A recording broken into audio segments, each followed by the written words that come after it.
Let me tell you a story about how I met my wife 35 years ago, you know? In Los Angeles, we had a church that always needed renovations. The church needed money, so I kept donating money for the church. So the priest one day told me, says, I can't give you anything you don't have, except one thing. I said, what is that? He says, you need to get married. I was 26 years old. He says, I need to ask God to help me find you a girl. So I says, yeah, thank you so much. Pray for that. But I figured, I said, you know, what kind of girl priest gonna find me, right? So the priest would call me. He says, are you in Los Angeles? And I would say, yes. He says, great. Come to the church tomorrow. I have the girl for you. And I would say to myself, whoa, I don't know what the definition of the girl is, right? Yeah. Without getting into it, there is no way. I mean, this priest, old man, what is he gonna find for me? So I said, no, I have to fly right now to Tokyo. I don't have time. Every time he called me, I was here, I found an excuse, right? So one day on Easter, I was in the church, and then he grabbed my hand after the ceremony. Now you can't get away. Let me show you the girl. And he says, that's the girl. I said, whoa, Father George, you have a good taste.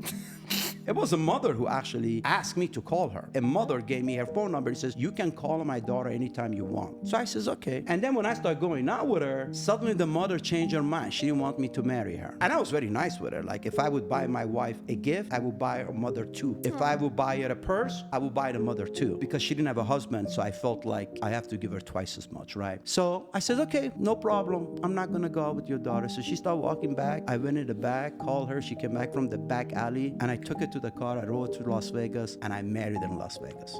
Right?